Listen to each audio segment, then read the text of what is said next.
Welcome everybody to number 17. Is that lucky because of St. Patrick's Day, the 17th? It's I think lucky because you are still here to enjoy it. That's why it's lucky. And listen, we have to get the live session going because I think people would enjoy the behind the scenes banter with Wayne screaming at me and Ian. Not that he doesn't do that during the podcast, but I think they might like to see the added leading up to it. Stop doing things I scream at.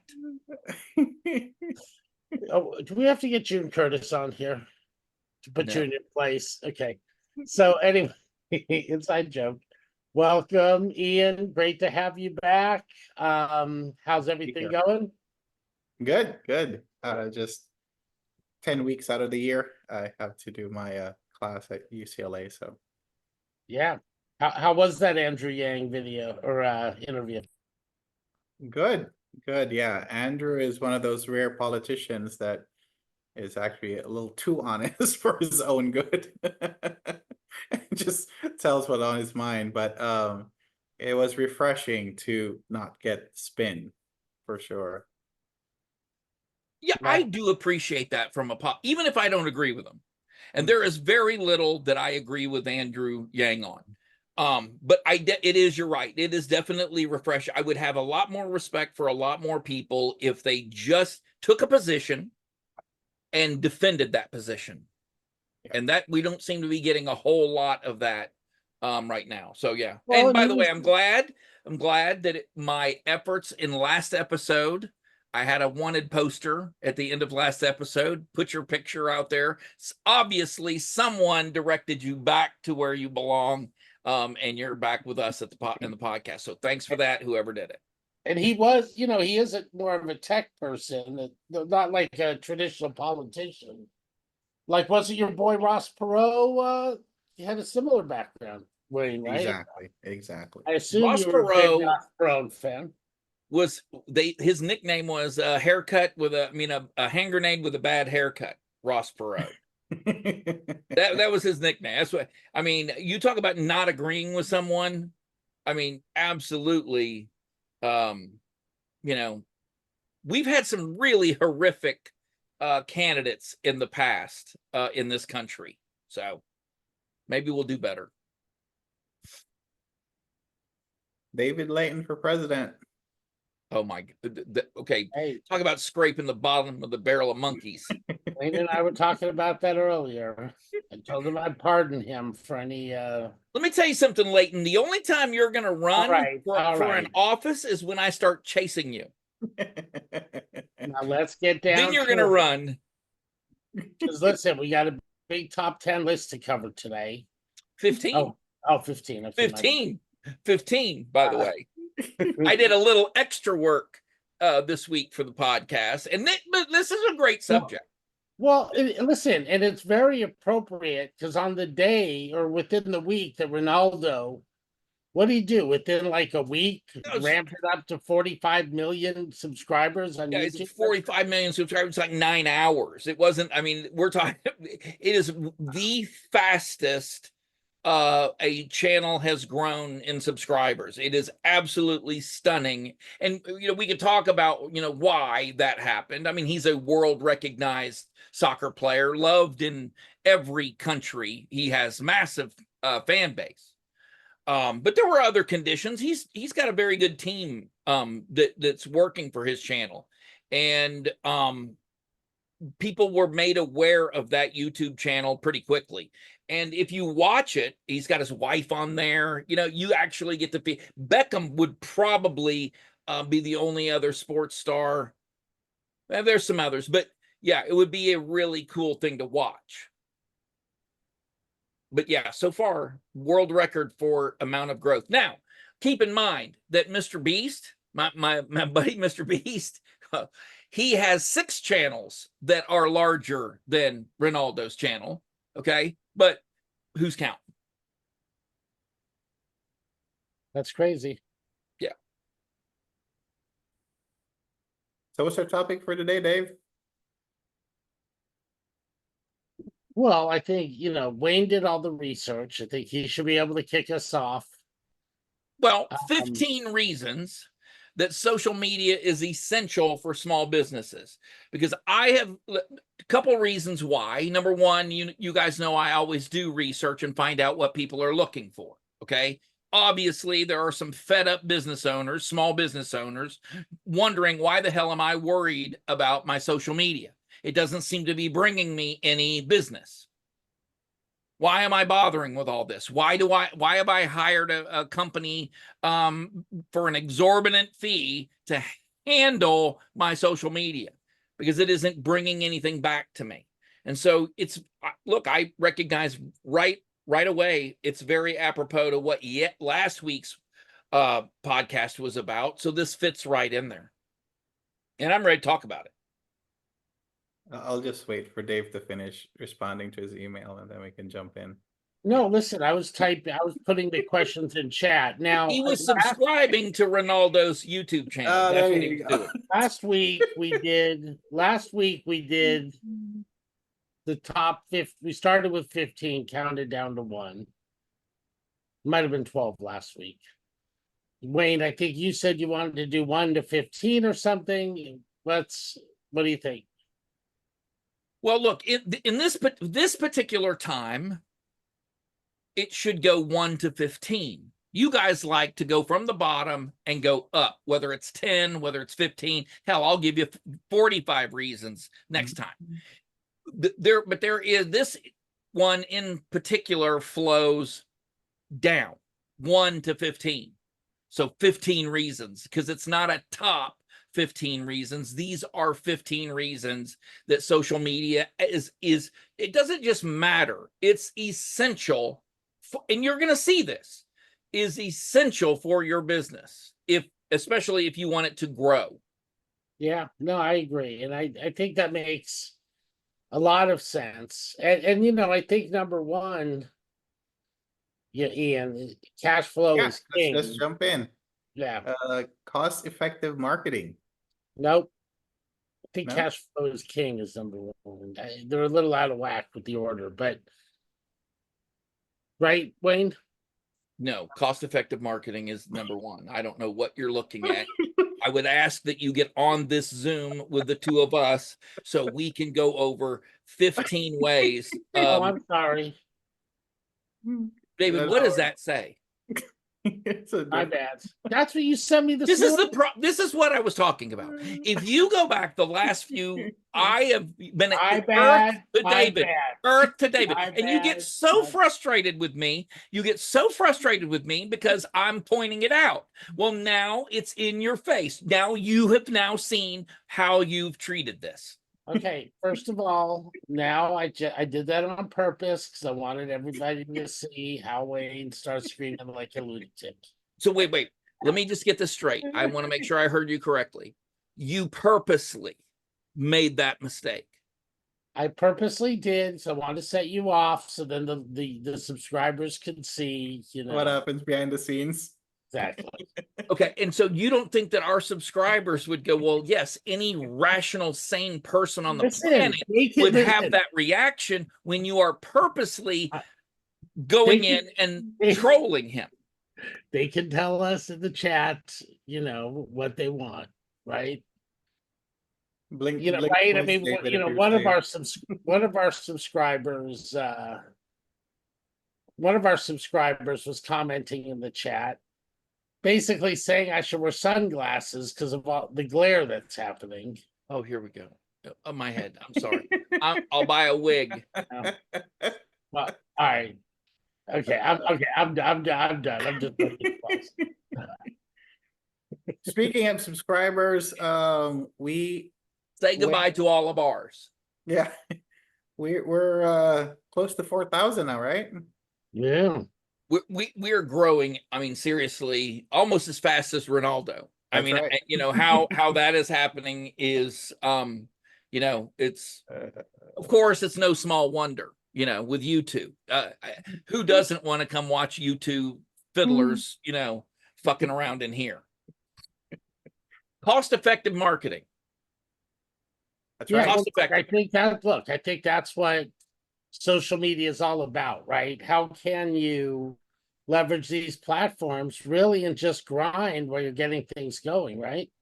If you find yourself spending an exorbitant amount of money on social media, you are doing it wrong. And I don't care how big you are.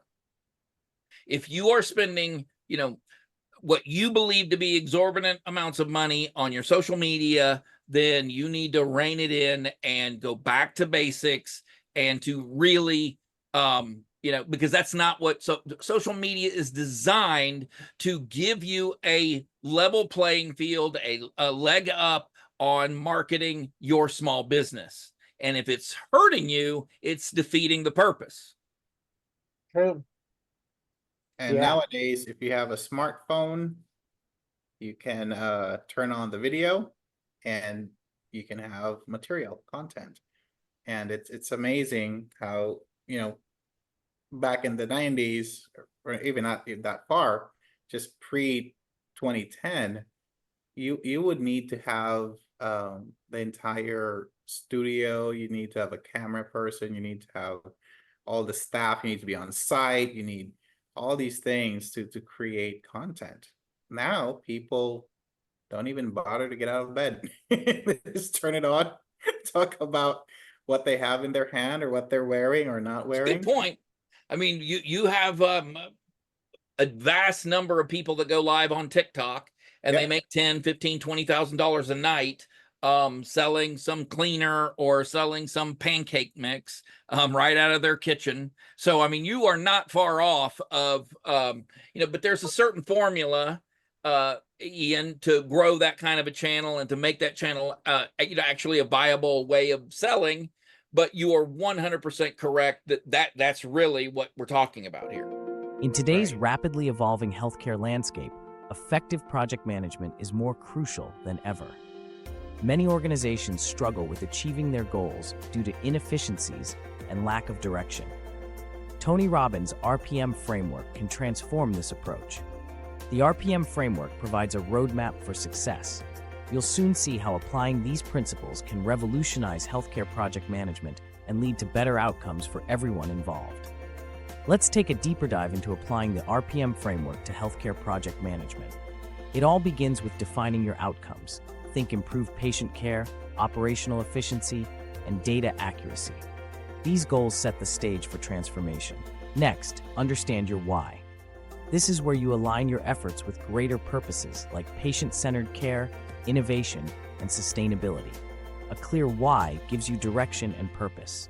Now, create your roadmap. Engage stakeholders early and often.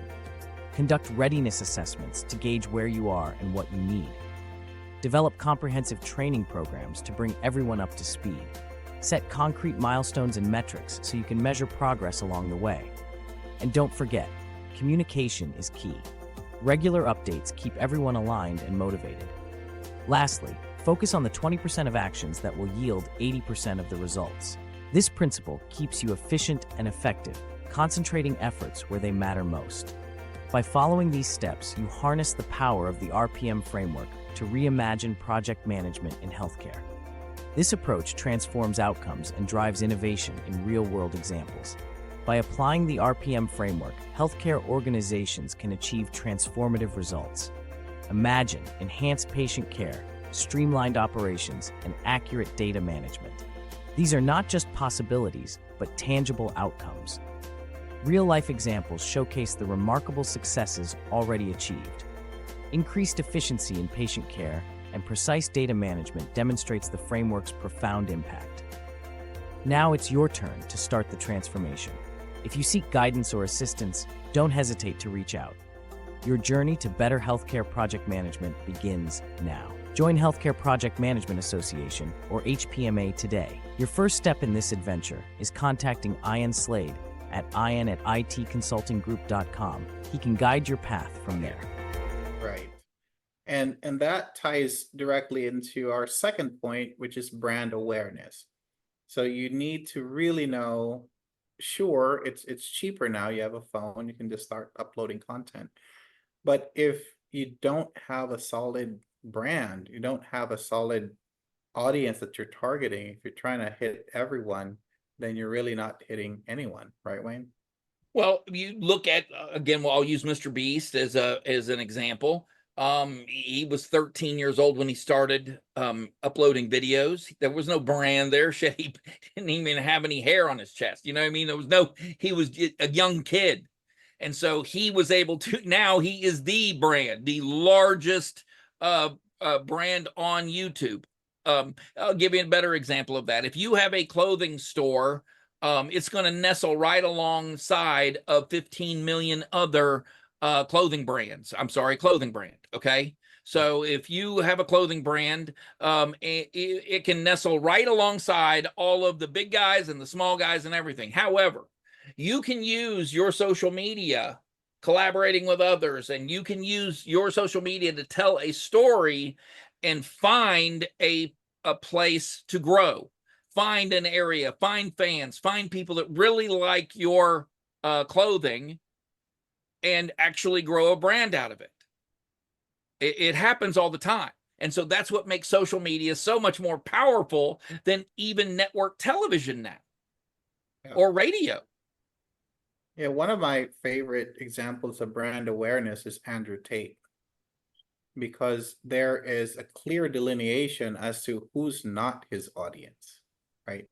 And brand awareness is not just about who you're catering to, but who you're not catering to. For example, Harley Davidson, that's not for me. And they don't care. They have this cult following. They know who they're marketing to. They know their brand. And they're one of the few brands that people literally tattoo on their arms, right? It's because they know who they are and what they stand for. And I personally don't agree with a lot of what Andrew Tate says, but I do. It's going to be my point. So keep going. Yeah, but I do respect his consistency of message. And I do respect how he doesn't care if you don't like what he's saying. He is clearly white or black. There's no gray with Andrew Tate. And as a result, people either love him or hate him. There's no one that knows him that's like, oh, I don't know. It's kind of a toss-up. So I think for me, that is a great example of brand awareness, and also recognition of who your customers are. Yeah, and if you look at advertising, like what they talked about in private parts, I think the people that loved him listened for 2 hours. People that hated him listened for 3 hours. Dave Layton, without even, he can't possibly realize how intelligent what he just said is. Andrew Tate is basically did the same thing, went to the Howard Stern School of broadcasting. He knew and knows and makes very good use of his haters. He monetizes the bejesus out of the people who cannot stand him, because he has two audiences. Or his audience, a better way to put it is his audience does break down into two: the hate hims and the love hims. And the love hims watch him because they love him and they agree with everything he says. The hate hims still tune in and are still being monetized by Andrew Tate, and he makes a ton of money from them because they watch to be infuriated. They watch to gotcha. They're waiting for him for something, some meat to attack him. And that's the difference between Andrew Tate and Harley Davidson. Harley Davidson is a corporation. They have stockholders. They have shareholders that they are beholden to. And so they can't troll. I'll give you do you know the best social media account of all time, in my opinion, is Wendy's. Have you guys ever seen the Wendy's X account or Twitter account? No. Whoever did that or does that is the greatest troll on the face of this earth, and I hope they are making at least $500,000 a year for their tweets. One day, go back and look at Wendy's, the hamburger place, their tweets, their trolling. They are geniuses at it, and it has created an entire ecosphere around them of people just waiting, and people running headlong into the Wendy's brick wall. It is insane how good that guy or lady or whoever it is. It's insane how good they are. And if it's a team of people, even tougher. but it is more. I love Wendy's hamburgers, but that social media account is more delicious than their double with bacon. Thanks for coming to today's Zoom meeting. Let's break the ice by starting with a bad joke. A minister, a priest, and a rabbit walk into a bar. The bartender says to the rabbit, "What can I get you?" "I don't know. I'm just here because of autocorrect." That is unacceptable, horrible. You upset the baby. That was as boring as your Zoom background. People will think that I'm smart if I have books on a shelf behind me. But I think one title is Green Eggs and Ham. Another one is Winnie the Pooh. They were real nail biters. If you subscribe to the Adobe Creative Suite, use Photoshop and Midjourney, you have all the tools to create great backgrounds. Like this one. I created the background in Midjourney, drew the birds in Illustrator, made them fly in Adobe Animate, and saved it as an MP4. Companies can create a library of backgrounds for all their official Zoom interactions. Does anyone want to hear another joke? It is getting late. You can buy great backgrounds now or join Zoomback Pro and create your own. Go to zoomback.pro for more info.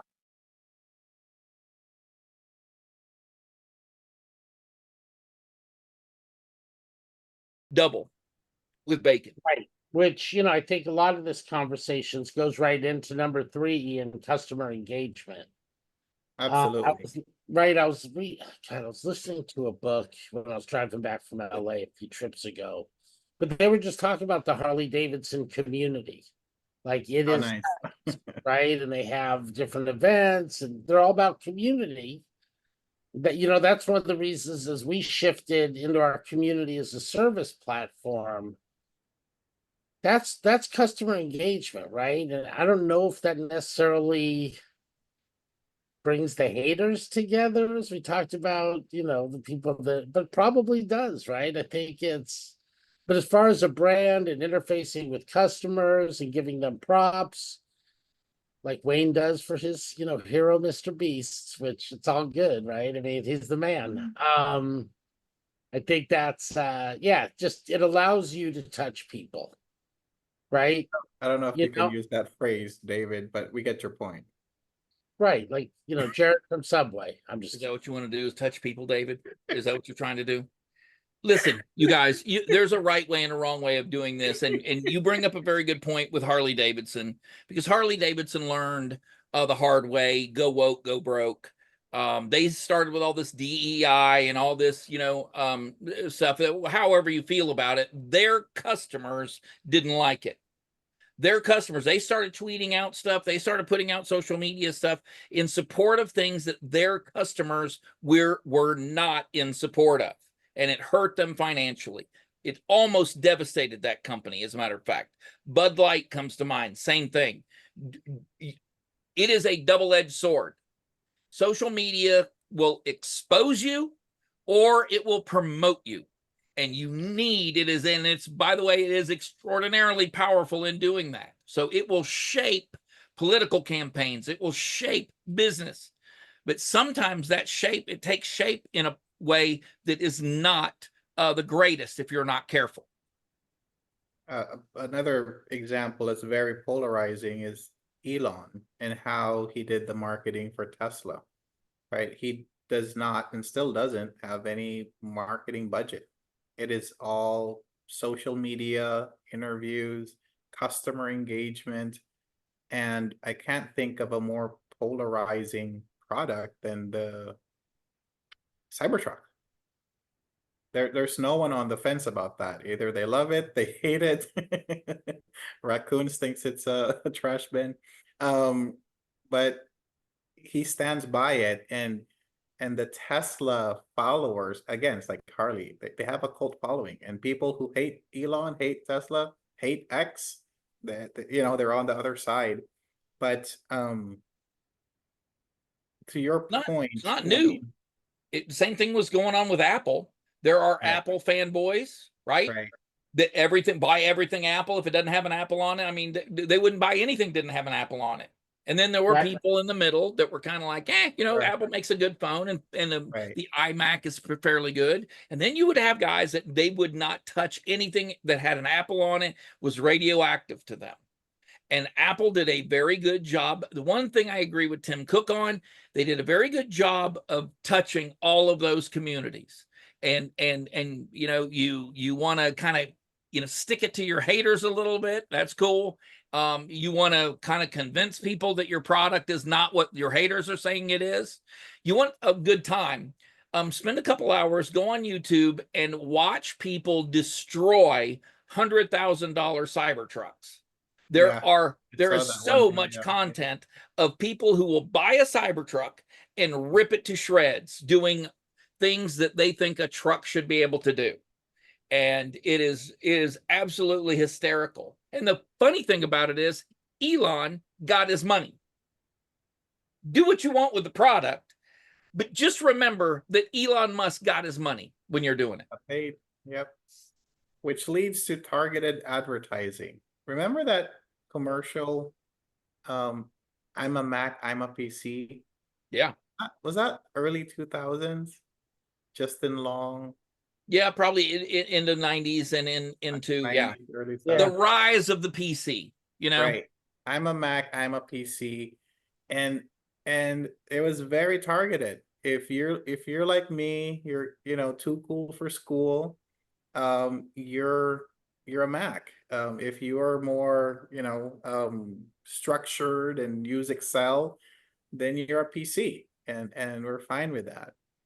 And that type of dividing out the audience and saying, you know, if you're cool, come with me. If you're not, same thing with their other commercial where they had the rule breakers, or they had people who, as they said in the ad, were, what was it, crazy enough to think they could change the world and actually did, right? So they had Muhammad Ali, they had all different types of folks who were just rebels in their day, and that's what they're trying to bring in.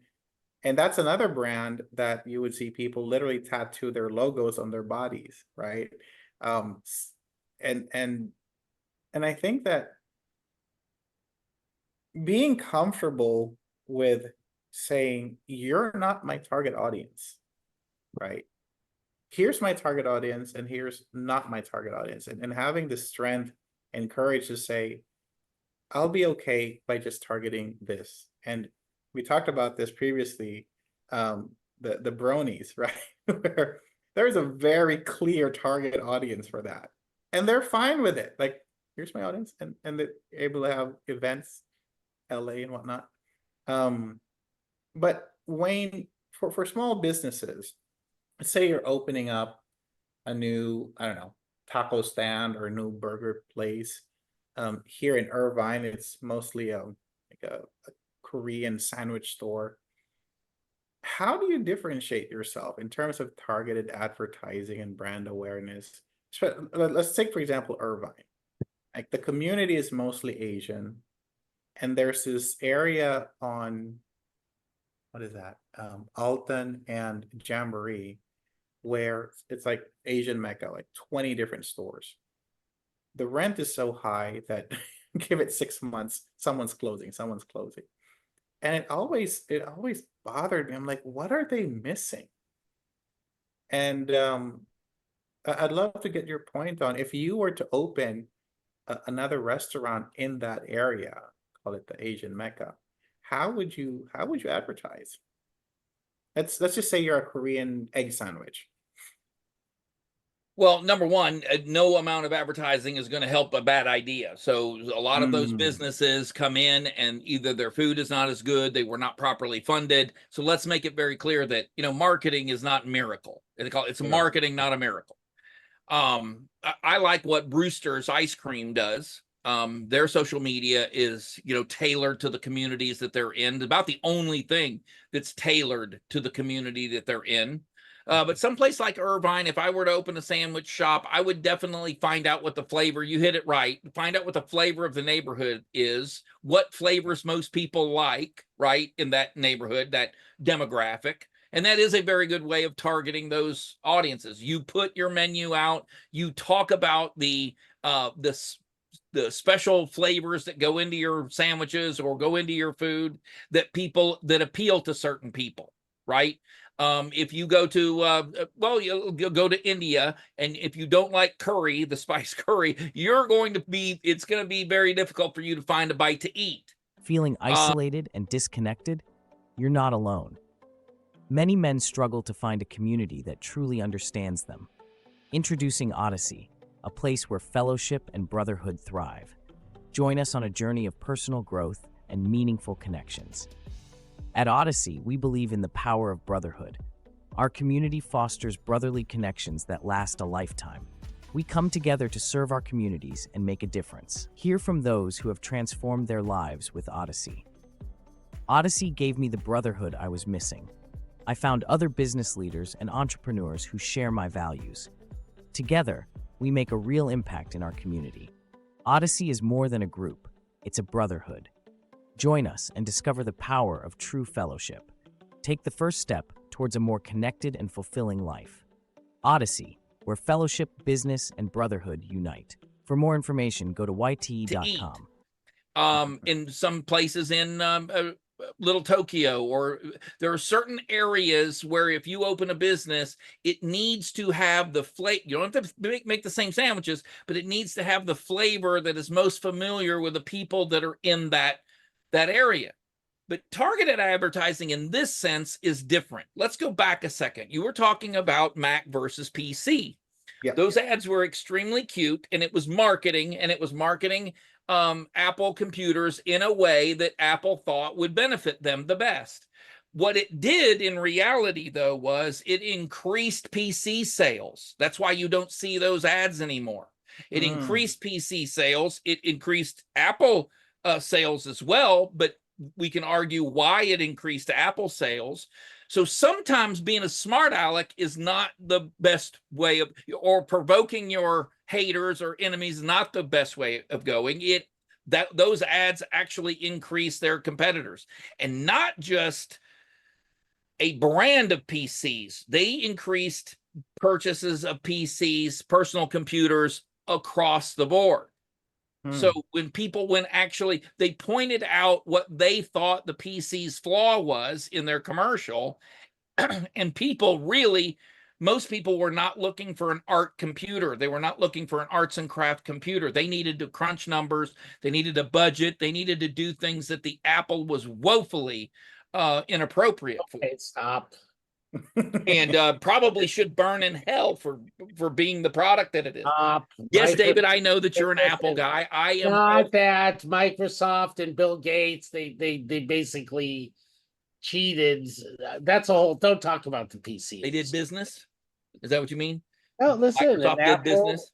No, they basically were having the operating system team talk to the application team. That was illegal. Whether you think it's okay or not for competitive, that's a whole other topic. Yeah, but I don't think that rolled down to their marketing, why they chose that as their marketing. You may be right. They may have whatever. Listen, sacrificed small children. I don't know. All I know is that particular marketing kind of slapped them in the face, backfired a little bit. But again, look, and then if you look at the next generation after that, I mean, I think Apple did some good things by really working the colleges and the schools. 100%. It was right? genius. Right. So no, and I genius think, move. Right? I mean, look, yeah. So I think these are all good things. Let's get back to why you target your audience. Okay. So I thought we're on competitive edge. Okay, but no. We're on to you keep trying to do that. I want to answer the question here. Targeted advertising. Okay. Knowing if I walk into a stadium and I know that there are beer drinkers in that stadium, but I don't know who they are, I'm going to target. I want to identify those people that are beer drinkers so I can sell some beer in that stadium. So my advertising to those people in that stadium are going to hopefully suss out for me who are my beer drinkers. I would look at the shirtless guys, go them first, but those are easy. I'm talking about who are the people that are going to respond and who are my customers. Social media, better than any other form of advertising, is able to do that. We can actually go in way before you ever see my message and find the people that are most likely to respond to my message. That saves you tons of money. Tons of money. We talked about this last week. It's the difference between throwing a net in the ocean, hoping for a tuna, and line fishing in schools of tuna. That's the difference. So now you can go to competitive edge, Dave. Listen, these are all part of it. Targeted marketing, competitive edge, right? I mean, Microsoft chose to license the operating system. Right. That they had Dell, they had Gateway, they had Acer, they had HP. all Compaq, HP, all building computers for that. And that was a great way to capture market share, right? There's a lot of infighting at Apple. And then Steve Jobs left and started Next, and then he came back, and then The subject today is social media and how that played into this. You're talking about something that happened prior to social media. But I'm talking about then. That was really the beginning of social media, right? And just getting those lifelong fans that'll be part of your community. You know, the iPhone, and that's when a lot of that stuff started. So totally, but a competitive edge and keeping an eye on thing, Wayne's, I think you do such a great job looking at what the trends are before our podcast, right? So that helps us with topical conversations that people want to hear about. Well, I own a company called MelodyClouds that is similar to another very large company called Calm. I offer something very similar to Calm. And my social media needs to give me, it needs to take away Calm's competitive edge. They can spend a ton of money and they can advertise all over the place and they can get these vast numbers of consumers and, you know, customers. And I have to be able, my social media has to be able to blunt that effect and to find people who like Calm's a product, but would like it cheaper than what Calm is willing to offer it for. So that's what social media does. It allows me to blunt their competitive edge because they're huge, you know, mammoth, behemoth company. And it also then gives me a competitive edge because I can make decisions much quicker. I can be in places that they would never think to be. I can collaborate with people that Calm would never be able to collaborate with because of who that individual is. And so it's able to help me and our listeners help you grow. That's how you identify what your competitive edge is. And that's what we're talking about. Totally. Yeah, and I think that people underestimate the power of being small. And you brought up a good point, Wayne. Being small allows you to be nimble. It's the difference between a speedboat and a Titanic or a cruise ship. Even if everyone agrees to make a left turn, if you're a cruise ship, it takes longer. And small definitely has its competitive advantage. So I think that folks listening to this, entrepreneurs, should really leverage that as an advantage. I met the guy who had, do you guys remember Dietrich Coffee? They had about 500 stores here in California. Oh, coffee, Dietrich. Yeah. Yeah. Yeah, sorry. Yeah, so I got to meet the founder of it, Martin, and I said, how was that journey for you? And he said, I got into the coffee business because I love coffee. And I would travel around the world and I would find a coffee bean that he loved. He wanted it to be up on his menu. And he would call his folks and they would say, oh, sweet. All right, Martin, maybe 3 quarters from now we can get it up. And he was like, why would it take 9 months? And they would say, well, we have 500 shops And if you want it available, you need to make sure it's available everywhere, because if someone tries it, they like it, they go to the next store, they expect it to be there. And the logistics of supplying the coffee bean for 500 shops, it takes. So, and he was like, screw it. He literally sold his business. Imagine a world where your professional growth knows no bounds. Welcome to Witty.com, celebrating 35 years of empowering innovators. Join a community where trust and influence are at the core. Experience exclusive training programs designed to elevate your skills. Our annual summit brings together the brightest minds from multiple industries. As a member, you'll gain access to invaluable resources and support. Network with like-minded professionals who share your passion for innovation. Benefit from mentorship programs that guide you towards success. Celebrate your achievements with a community that recognizes your efforts. Witty.com is more than a membership. It's a journey of growth and success. Join us in celebrating 35 years of innovation and excellence. Take advantage of our special anniversary membership offer today. Unlock your potential with workforce innovation, trust, and influence. Visit Witty.com and become a member today. And now he has 2 shops. Wow. Because what he wanted was to be in the coffee business. So he went small. And his competitive advantage now is if he goes to Ecuador, for example, one of the best places for coffee, he finds a farmer that he loves. Next month, it's on the menu. People would be very surprised at how often that happens. Mhm.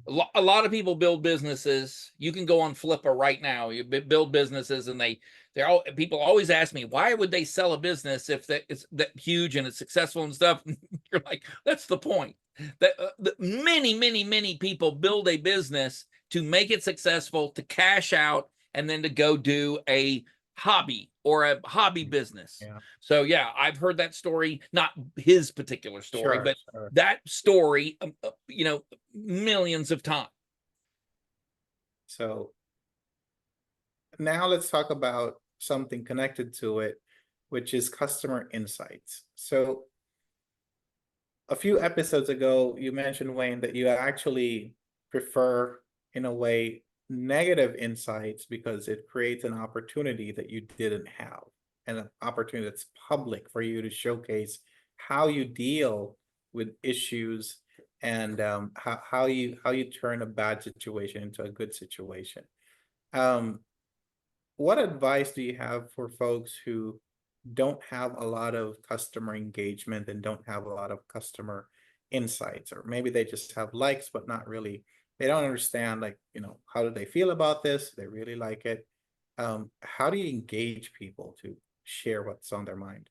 Well, in this case, customer insights doesn't mean that exactly. I mean, you mean customer engagement, negative versus positive. Mhm. Customer insights in this is, let's learn about our customer, so we can create lookalike audiences, and we can actually bring Mhm. more of our customer in. And you can use social media brilliantly to do that. So if you are in business for 2 or 3 years, or it doesn't even really take that much, 90 days will generally give you a pretty good idea of who is a customer. And people also confuse what a customer is.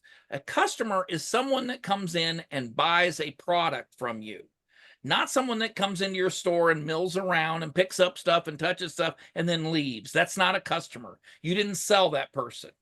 A customer is someone that keeps your lights on, that keeps your kids fed, that makes it where you have to reorder inventory. If I don't have to reorder inventory after you leave, I could give a crap. You know what I mean? I need to find those people that want to purchase something from my business, because that's what a business is for.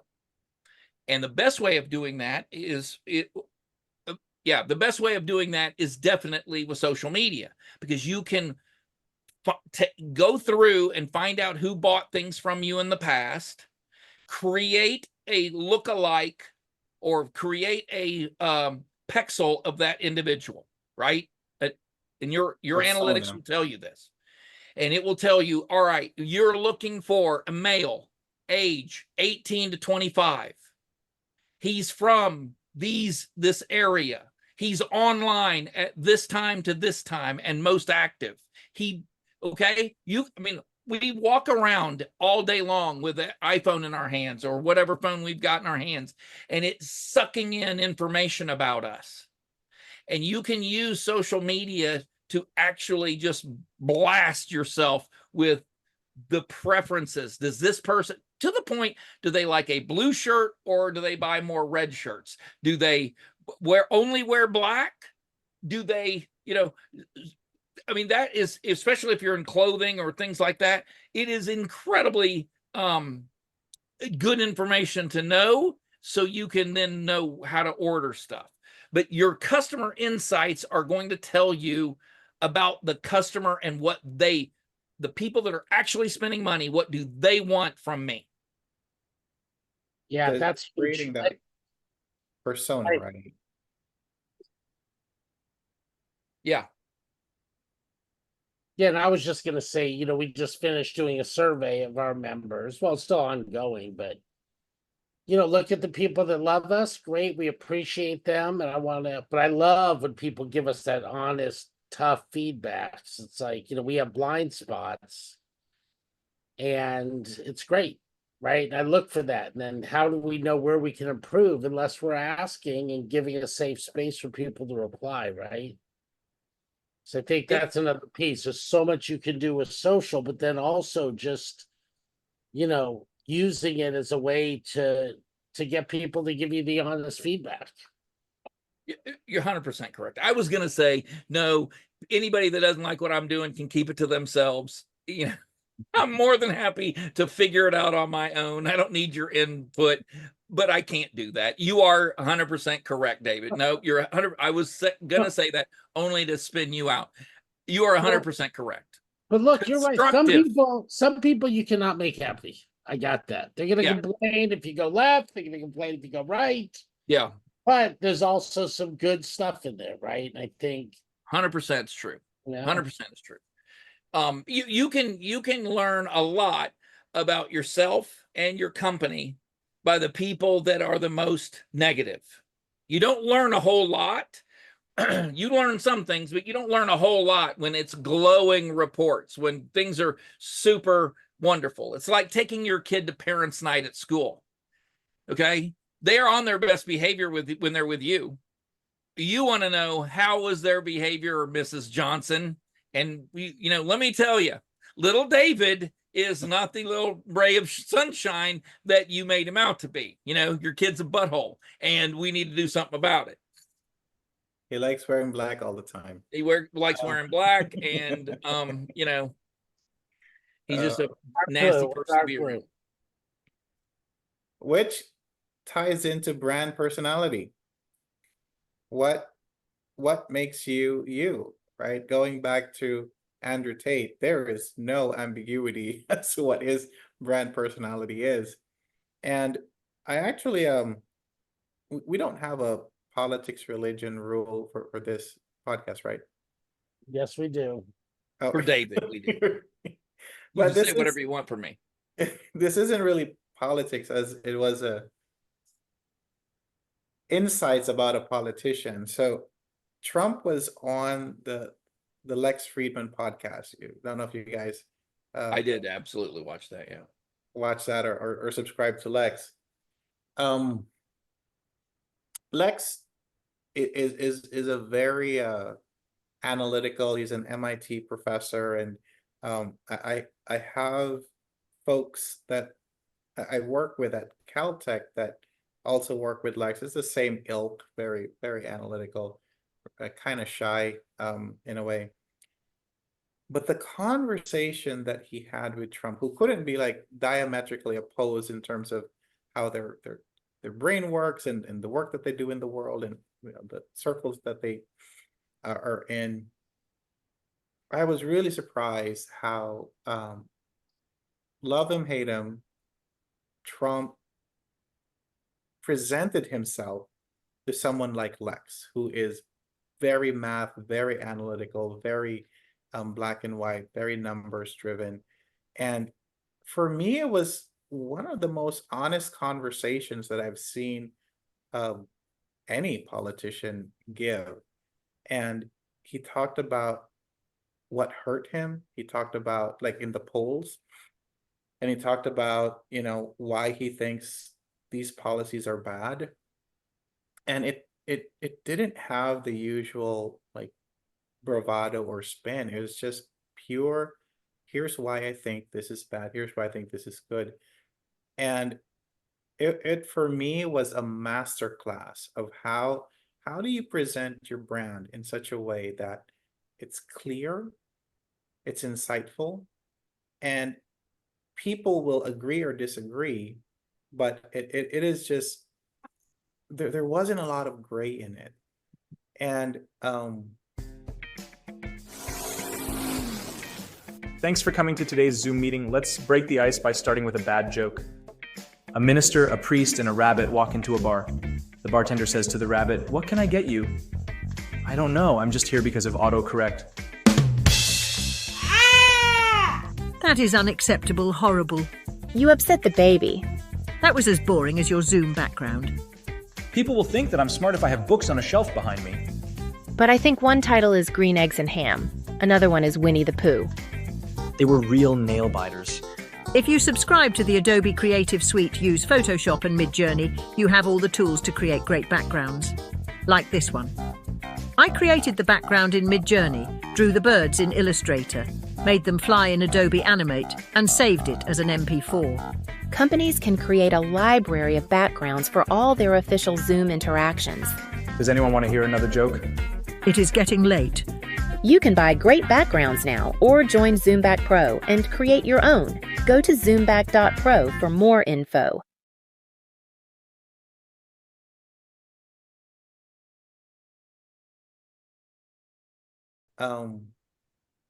So I followed up, saw what Lex had to say after the interview. And he was truly surprisingly happy with the outcome in such a way that he did not expect. Like he would probably expect it from, let's say, an Al Gore, like someone who's like very bookish, nerdy, but he did not expect it from Trump. So going back to brand personality, I think being true to what you stand for, and regardless of who's in front of you, because I think a lot of brands try to be something to everyone. They try to cater to, and you lose people that way. And I'm gonna add one more thing, and I'll throw it to you, Wayne. There's this store called Brandy Melville. You guys probably don't know of it. It's more for young girls. Brandy Melville. So the store is so catered to their audience that they only have one size. It's insane. One size. If you're not in that size, you're out. And I was like, how is this possible? But there is a line outside the door. So talk about brand personality and differentiating your audience. Yeah, there's a couple different schools of thought when it comes to that. I mean, Donald Trump is a politician. He needs to read the room, and he will elevate and lower depending on who he's talking with. Brandy Melville is not the only clothing store that does that. It tries to make themselves De Beers, Diamonds, Gucci. These there are certain brands that want to appeal to a very niche, narrow audience, knowing that they're going to, because they are so exclusive, and because people will recognize, oh man, she's wearing blah blah blah, that's where their cachet is. Okay. And that there's the answer to that. So you go one of two ways. You try to make yourself as broadly appealing as you possibly can, or you pick a lane and you hit that lane as hard as you can. You do not apologize for being in that lane, and you just Abercrombie and Fitch. They're famous for like, no ugly people can work here. They want to make sure that you understand that in order to walk through these doors, you've got to be and wear our clothes. You got to be one of the beautiful people. That is a brilliant marketing strategy. It's a horrible lesson to teach children, I guess, if you want to go there, whatever, but it is an absolutely brilliant marketing strategy. No fat chicks, no ugly people can wear our clothes. Okay. I mean, come on. So, in having that brand personality, that's the first thing. And the second thing is, look, go back to Wendy's for a second. I mean, you want to be, or better yet, IHOB. Do you guys remember IHOB? You know what I'm talking about? IHOB, International right, Hot when they changed the Pancakes, name of turned into a IHOP. burger place over IHOP. Yeah. April Fools, and nobody knew they had it in them. Okay, they were just trolling people with the IHOB. We're now screw pancakes. We're gonna now only serve burgers and stuff. There are not enough burger places out there. We are gonna call us IHOB. Most ridiculous. Now, knowing that it was all BS, it is absolute brilliant marketing strategy. Okay, because people were relieved to get their IHOP back.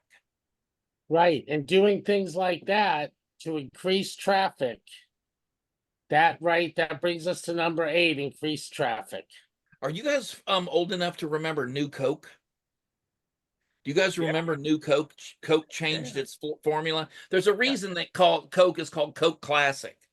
Coke Classic was not a thing. They made New Coke. And Pepsi Clear, by the way, but they made New Coke, and people were like, hey, what the hell happened to old Coke? And they added something into Coke, and no one liked it, and there were freaking tons of it everywhere, and people panicked because they did not realize. And once Coke brought back Coke Classic, they sold a friggin' ton of it. It was a genius move too. Go ahead, Dave. Those are the things that are going to increase traffic, help with going viral, and don't think that these things are not planned, especially as we look at some of the stuff Facebook did, a lot of the data companies, TikTok. I mean, it's all about the noise, and of course the major media companies that want to get everybody talking, going back and forth, right? And all that leads to lead generation, right? Because they're going to have those. You're going to be, getting in front of your audience. The louder you can magnify your voice, the more people are going to start hearing about what you're doing.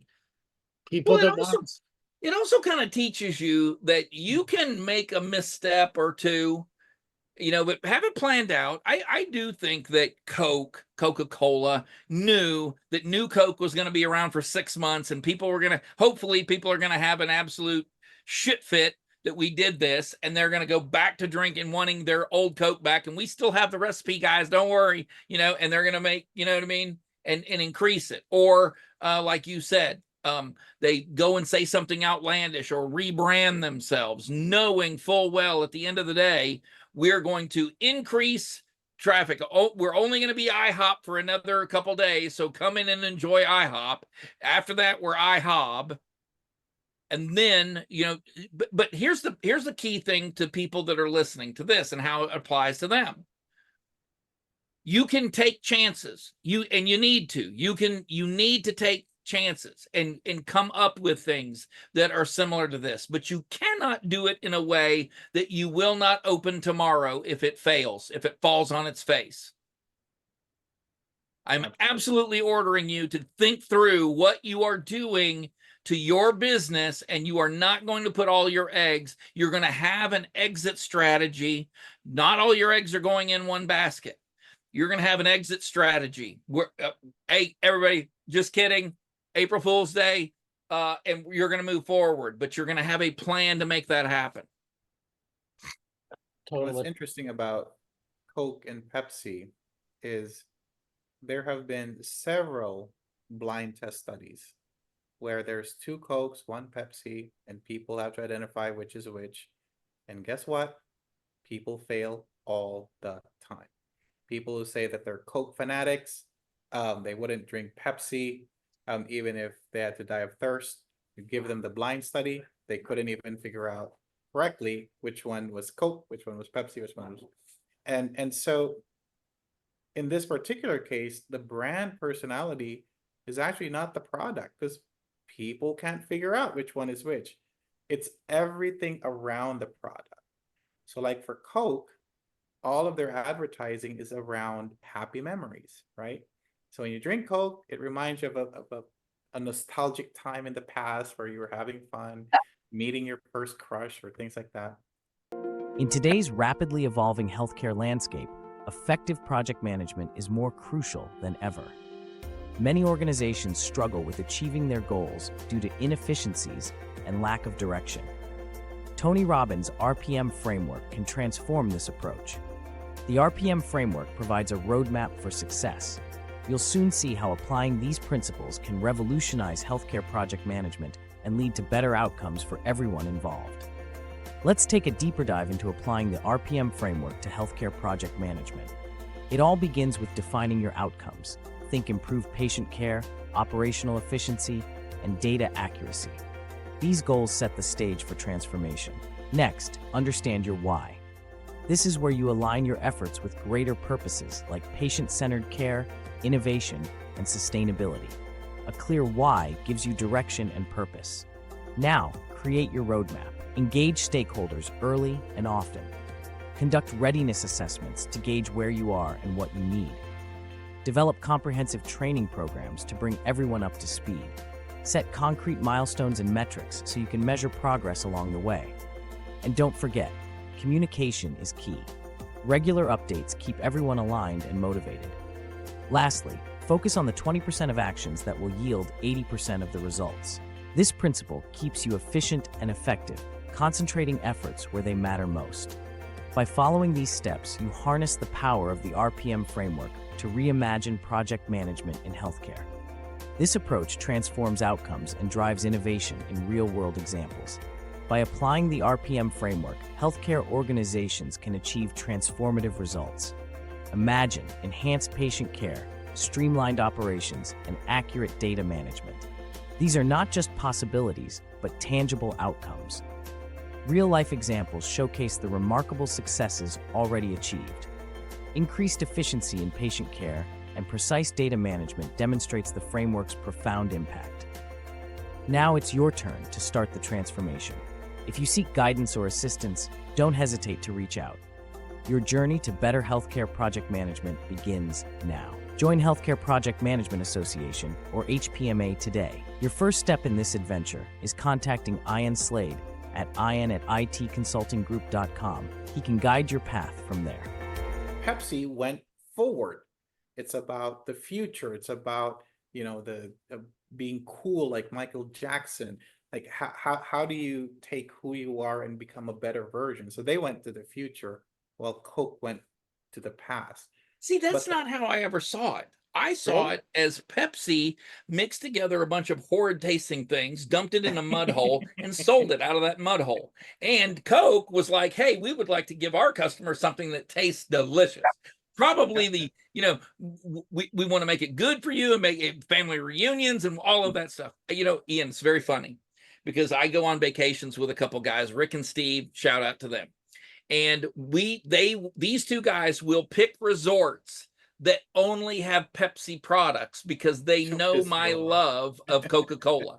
They know how much I love Diet Coke, and they will purposely ask, do you serve Coke? And if they say yes, we don't go there. They don't care. They don't drink either one. They will only go places that I do not like the beverages that are served there.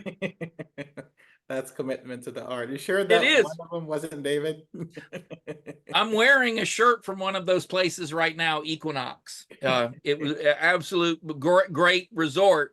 They just, and one of the things too that we could talk about is one of the things that Pepsi does that Coke does not do. Coke makes money on the margin. It costs more. It costs more to have a Coke machine in your business. And that is why a lot of restaurants go to Pepsi. And Pepsi will have you sign a contract. If you go with Pepsi and get a cheaper price, then you cannot serve the other competitors' beverage. And so that's how the cola wars were actually decided. Was here, we're going to go one way, and we're going to offer more and we're going to make money that way. And Pepsi decided, no, look, we're going to continue to make our absolute garbage, but we're going to force people to buy us as a package, and we're going to, proceed that way. I think we're boring one of our audience Right. members. Well, listen, He's dead. she's trying to get dinner. She said she just what? Wayne is not long-winded. He's making some valid points. David is talking to animals right now.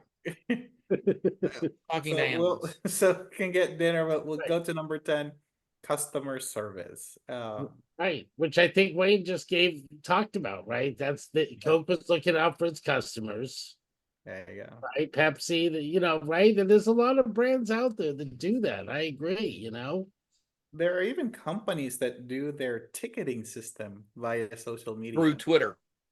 Through Twitter. Yeah. Wow. Look, That's a there serious are waiting to do your customer service through social media. Not sometimes, it will always blow up in your face. Yeah. If no one ever contacts a company and tells the airline what a great job you did getting me from Houston to Sacramento. You don't see those tweets. What you do see is, hey, Delta, where's my bags? My luggage, exactly. Why is my family in the Denver airport and I'm stuck in, O'Hare? I Yeah. mean, Well, no, please, sorry.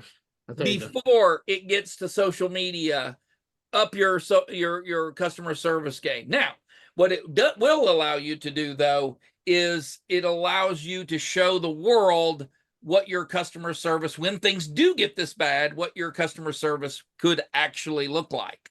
And so the poor soul that we lost your luggage in Sacramento, we're giving you a $5,000 gift certificate to the outlet mall of your choice so you can buy all new underwear, Exactly. And some companies feel like, oh, they're very, they're on Twitter, they're going to use that for customer service.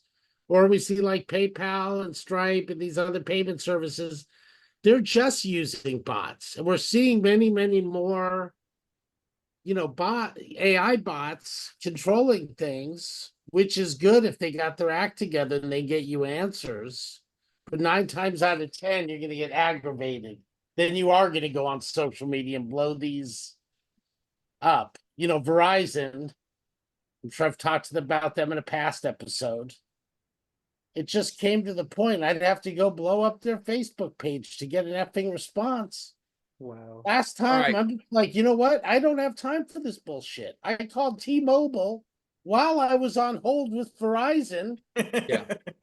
Got my shit set up. Switch.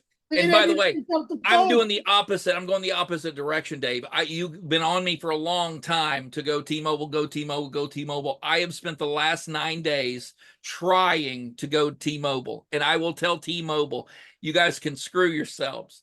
It was the most painful experience that I've ever been through.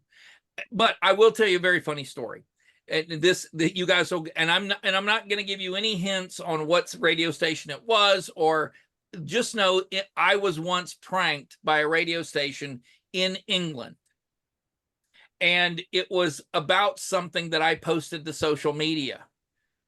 So I posted something to social media, and the radio station in England called me, and you guys know how I am. This guy, he got me. I mean, I 100% fell for it, hook, line, and sinker. I lost my mind on that phone call. And it was, and when he called me back and said, hey, look, bro, thank you very much. And I was like, for what? He goes, and they don't have to get my permission, by the way. They didn't have to get my permission to put it on their radio. I said, I don't give you permission. He goes, no, you don't understand. We're not in America. We don't need your permission.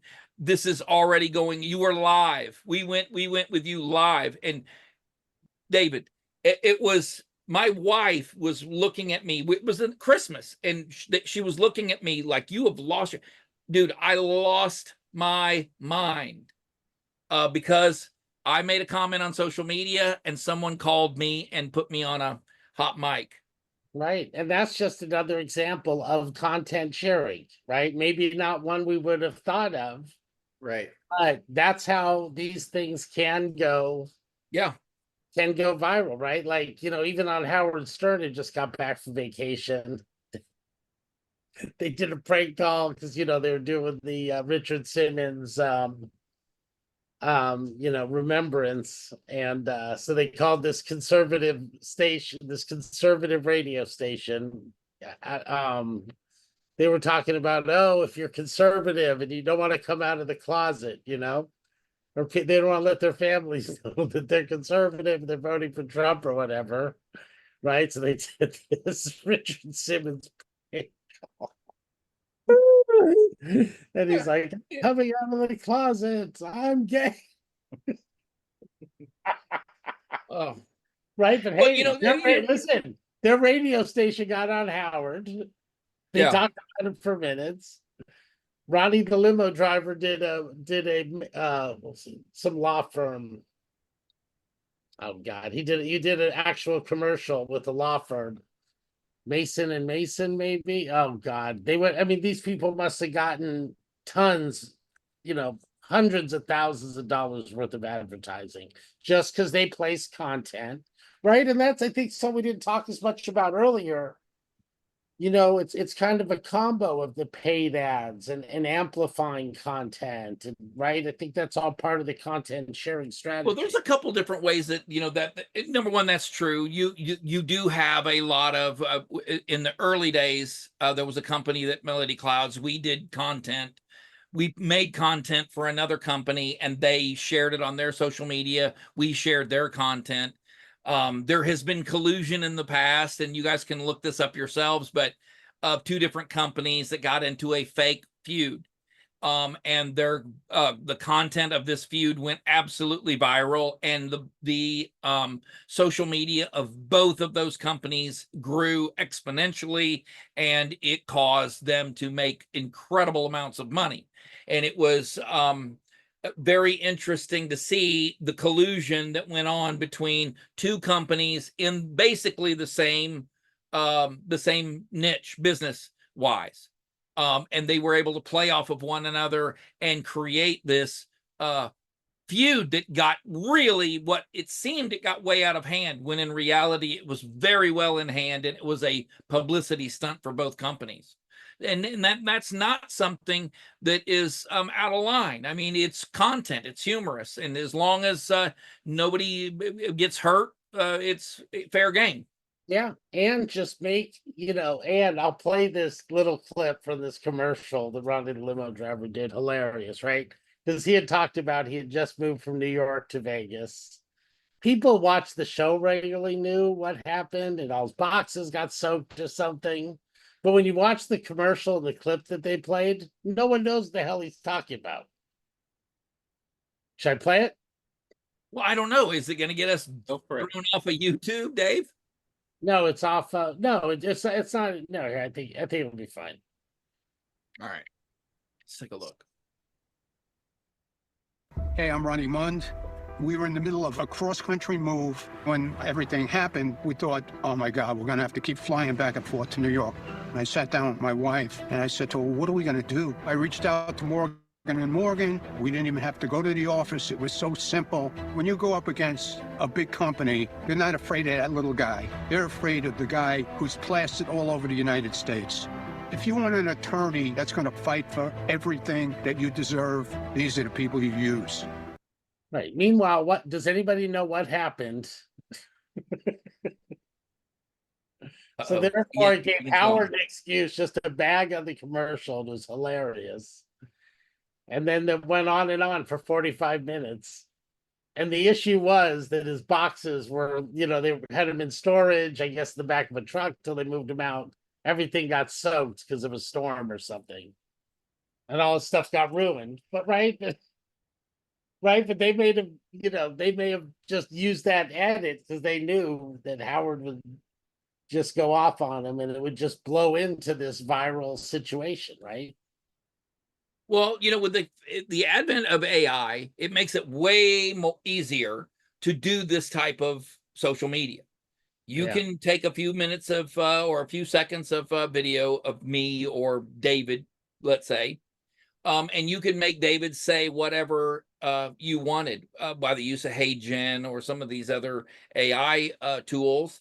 And, that kind of takes away from the next one is building trust. You want to build trust with your audience. And if they can trust you to be responsible and you do something so out of pocket, that can actually hurt the trust that you've built with them. But if they've come to expect that you do crazy kind of things and it's well within your personality to have that type of social media, then it's a definite influence on building that trust with people.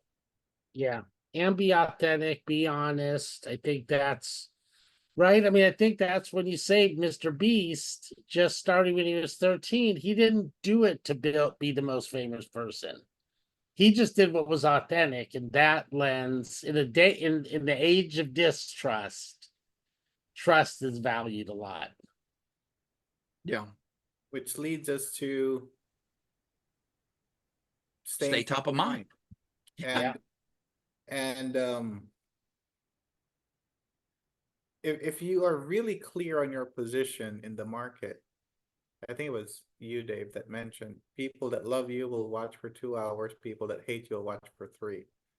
But that comes with clarity of brand.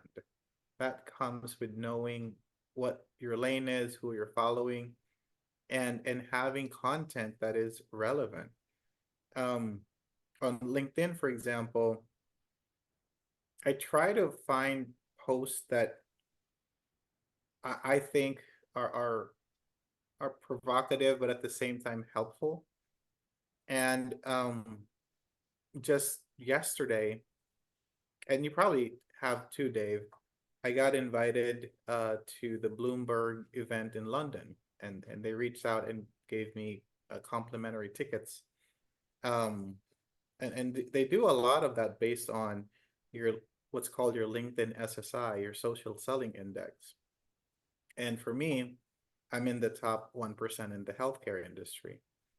Now, the staying top of mind is just finding 5 minutes in the day to find an article or create a video using the AI tools to have something out there. And, for me, I won't be able to go. It's October 22. But just knowing that I'm top of mind of Bloomberg, it's kind of cool. So that consistency of like what you're doing, Wayne, for our channel, every week having content out there has led to growing this channel. If we only posted every other week or without any frequency or consistency, it's hard to be top of mind. It's impossible. I mean, the whole way that you stay top of mind is, well, you go in any city and you will see the top real estate agent and the top law firm or a law firm, their faces everywhere, driving around every taxi cab, every billboard. You see these guys. That's how they get business, is by staying fresh and on top of people's minds. The same thing goes with social media.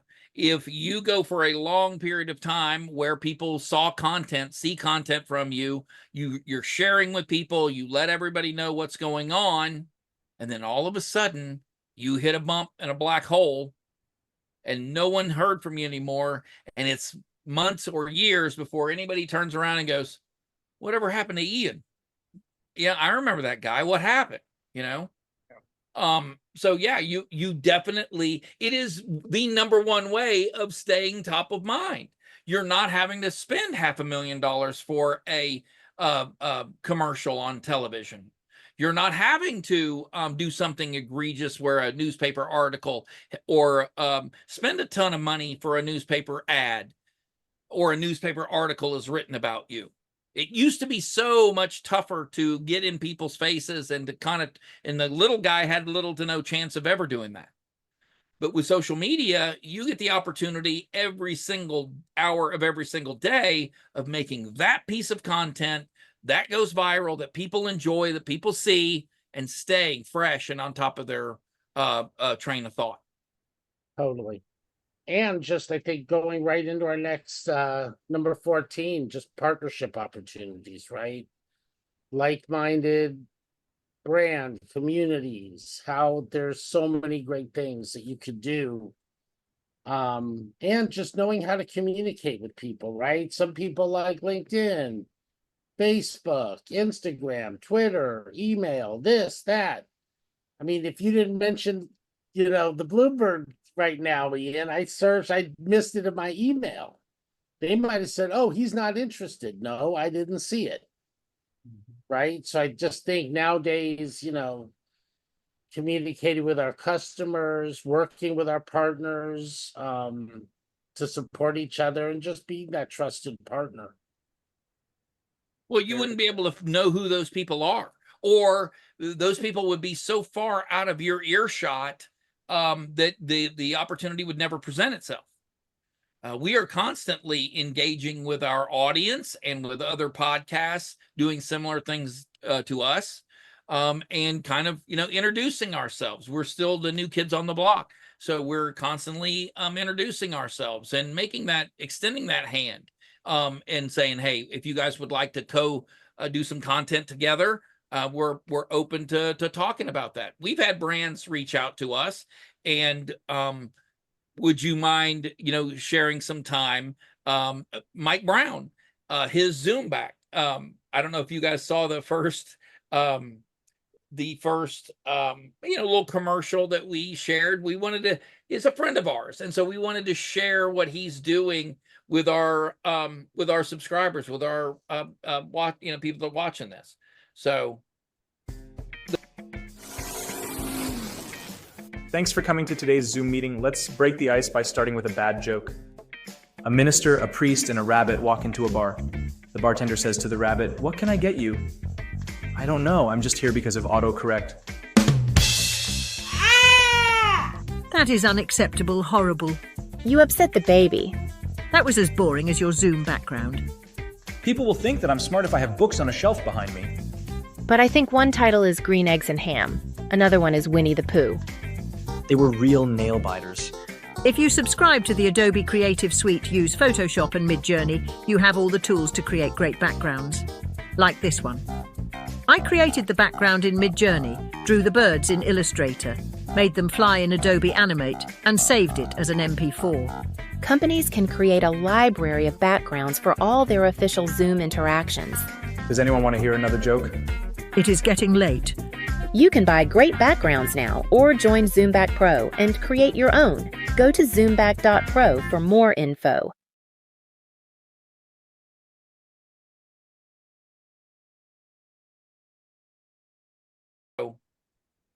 Those are fun partnerships to do.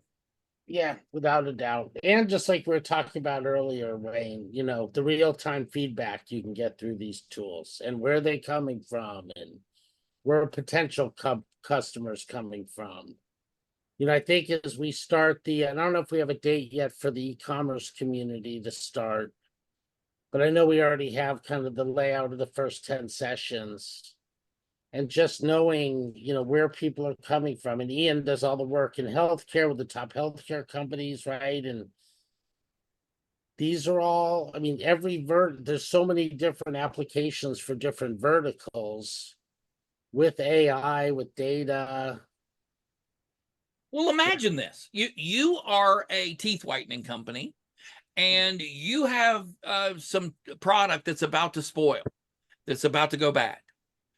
One of the things that you can do to prevent that and to get out in front of people is go live and to have flash sales. It's a very simple thing to do, and you can move an absolute ton of product if you do that. Or let's say that you had a social media disaster and you can go on live and you can do a Q&A and you can answer the people that are affected, your consumers, your customers directly, and you can skip what the news media happen to say about you or the rest of social media, the blogosphere, what they say. You can go live and you can actually give them your thoughts and opinions and do that real time. Or let's say with this podcast, every Wednesday night, 8 p.m. Pacific Standard Time, we premiere this podcast. While that's going on, at least one of us is in that room interacting with people that happen to stop by, or in case somebody wants to come by and ask questions. We're always up to do that. Without a doubt. So, I'll just share one last thing, and we can wrap up. Richard Dawkins has a new book that came out, is coming out, and he is one of the most staunch, famous atheists out there. And he went on the Piers Morgan show, I think it was 2 days ago. And Piers couldn't be further away. He is, Christian and believes in story of creation and all of that. And the conversation that they had, the real-time feedback, the new audience that Richard Dawkins was able to get to, even though it pissed him off to no end and his face was turning red live, I thought it was still brilliant because he was talking to an audience outside of his usual base. And at first I was like, why on earth would he go on this platform? But towards the end, I was like, holy smokes, that was actually pretty genius, because now people who most likely wouldn't bother getting his book might take a second look at it. So when you look at opportunities, don't just look at those that are within your ilk, kind of like, for example, Pete Buttigieg, that's always on Fox News. Try to see if you can get new audiences, and don't just listen to folks within your echo chamber. So I think that's also something that a lot of people who are really savvy at social media know how to jump from their lane, their team, their tribe to others to scout for new audience members. So we talked last week, Ian, about the different platforms and what those platforms, who they appealed to, and the importance of being able to have a different message on each of those platforms. Your message on LinkedIn is not going to be the same message you have on TikTok. Hopefully, hope to God, it would not go well for you if you start repurpose dancing content on LinkedIn, it won't work. on LinkedIn. Your TikTok dance is probably not going to go over too well. And if you go from LinkedIn and you're buttoned up and professional and you post that to TikTok, it will be the most swiped or the quickest swiped content available, or someone's going to make a great deal of fun of it. So look, hopefully all of these things helped, and kind of answer some questions and kind of get people thinking more clearly about their social media. Absolutely. With that, Dave, do you want us to do a quick rundown, or you need to run? We can do a rundown if you like. Look, I'm Alright. good. This time let's do reverse. 15 was real-time feedback, making sure that you are getting that feedback and responding back appropriately. 14 is partnership opportunities. Look for people who can further expand your brand and be creative. Sometimes new audiences are not the typical folks that you market to. Staying top of mind, make sure that you have discipline in your content and frequency of sharing, so people will well remember you. Build trust. David mentioned how you need to be authentic, even if it's not the popular thing to do. And that's how you build trust in a world that's trying to be everyone to everything. Content sharing, engaging posts, videos. Again, sharing content that will get people to know you a bit better. And we talked a lot about customer service in terms of different companies and what they do, to make sure that they turn a bad experience into a good opportunity to show how they deal with customer complaints. Lead generation, we talked about how you can get new customers, new leads, referrals, using social media for almost free charge. Increased traffic.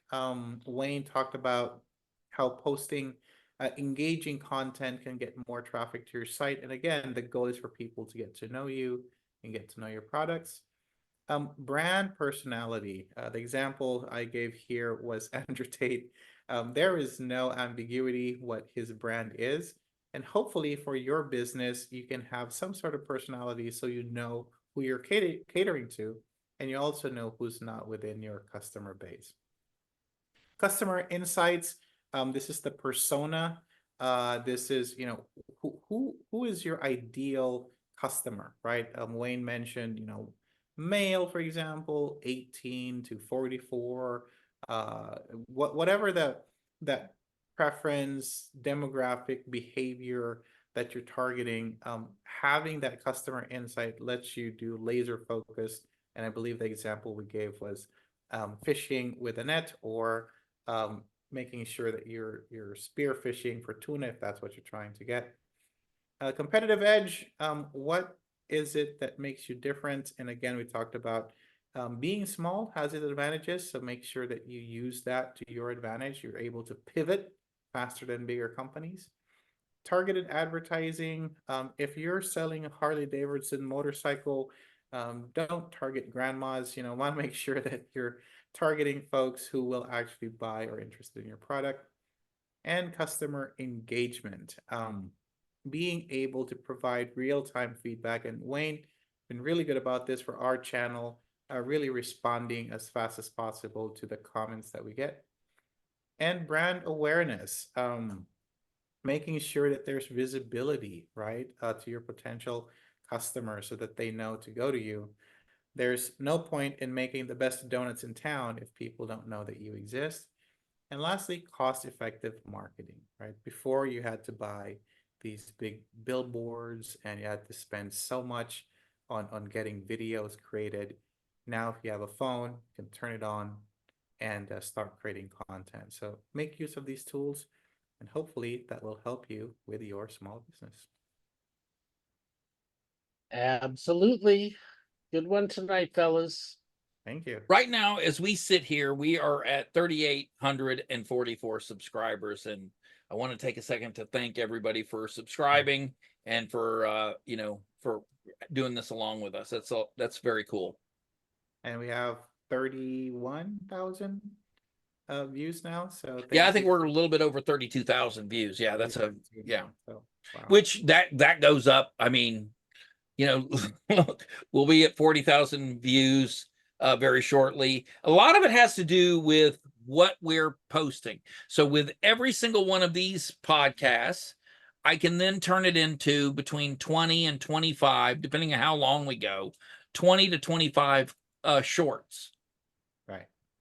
And so some people will come in, they'll watch a great deal of the podcast, and then they'll watch the rest of it on shorts. But, you know, even those people that watch very briefly, they're getting this information. I get phone calls all the time that we're in somebody's TikTok feed. Me too. Well, today we did an hour and 42. So thank you guys for your time. And David, I think we can stop recording.